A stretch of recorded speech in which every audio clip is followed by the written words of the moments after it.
আমরাই কিন্তু ঢাকা শহর পাহারা দিয়েছি 6 তারিখে জেল থেকে বের হওয়ার পরে। এই সরকার যেদিন 8 তারিখে শপথ গ্রহণ করে আমিও ছিলাম, 7 তারিখে গিয়ে আমরা গিয়ে বলতে পারতাম যে নগর ভবন আমার, আমি মেয়র নির্বাচিত হয়েছিলাম, তাপস কারচুপি করেছিল, এটাকে আইন করতে হবে। আমরা কিন্তু সেই ধরনের কোনো পদক্ষেপ নেই সেটা আমরা, কারণ আমরা নিয়মতান্ত্রিক এবং সম্মত আইনের শাসনে বিশ্বাস করি। তাই যা করা হয়েছে প্রত্যেকটি জিনিস আমার রায়ের কপিতে রয়েছে, যেটি আমার মনে হয় যে সরকারের যারা বিভিন্ন মানুষ যারা কর্তাব্যক্তি কথা বলছে তারা কোনোদিন রায়ের কপিটা একবার খুলেও দেখে নাই। তাদের দেখা উচিত যে এটা রায়টার ভ্যালিডেশন আছে। জাতীয় পর্যায়ে ইস্যুটি যখন এটা বিস্তৃত লাভ করে বিভিন্ন আমাদের আইনজীবীরা রয়েছেন, বিভিন্ন সুশীল সমাজের ব্যক্তিরা সবাই বিশ্লেষণ করে একই কথা বলেছেন, যেহেতু বিএনপির প্রার্থী একে আটকাতে হবে, কারণ তারা সম্ভবত ঢাকা কেন্দ্রিক রাজনীতিটাকেই সামনের নির্বাচনে তারা গুরুত্ব দিচ্ছে, যেহেতু তাদের সংগঠনটা দেশব্যাপী সেরকম বিস্তৃতি ঘটে নাই। তো এই ধরনের সব কিছু মিলিয়ে তারা আমাকে এই বাধা প্রদান করেছে। এবং আমার পক্ষ থেকে যেটা বলতে চাই, শুরু থেকেই কোনোদিনও এটা মেয়র পদে বসার কোনো ইস্যু আমার জন্য ছিল না।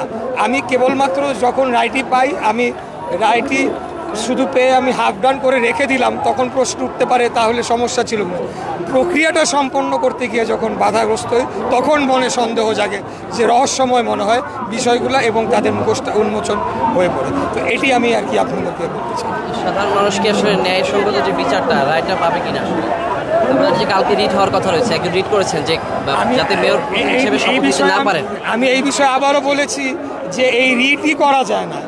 আমাদের আইনজীবীরা বলেছে, আমি তাদের কথা পুনর্ব্যক্ত করছি, ব্যারিস্টার মাহবুবউদ্দিন খোকন, ব্যারিস্টার কাজল এবং ব্যারিস্টার কায়সার কামাল সাহেব, ব্যারিস্টার এহসান সহ অনেক আইনজীবীদের সাথে পরামর্শ করেছি। তারা এই রিটটাই যারা করেছে, তাহলে তো আপনার বাংলাদেশের প্রত্যেকটা ঘটনায় যে কেউ গিয়ে রিট করে ওটাকে আটকাই দিবে, হাজার হাজার নির্বাচন হবে, সবই তো রিট করে আটকাই দিবে। রিট করার গ্রাউন্ড লাগে, তারা যদি সংক্রুদ্ধ হয় এবং তাদেরকে ঢাকা দক্ষিণের রেজিস্টার্ড ভোটার হতে হবে, তাহলে পরে সেটার গ্রাউন্ড থাকে। কিন্তু তারপরেও রিটের মধ্যে যে দাবিগুলো বা যে উপস্থাপন চাওয়া হয়েছে, একটা আদালতের রায়কে তারা বলছে যে শপথ যাতে গ্রহণ না করতে পারে।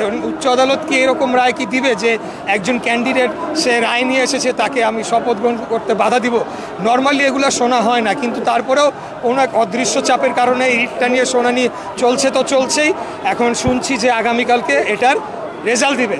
এখন আমার কথা হইলো, এই রিটের মাথা ব্যথা আমি আরও বহু আগেই ছেড়ে দিয়েছি।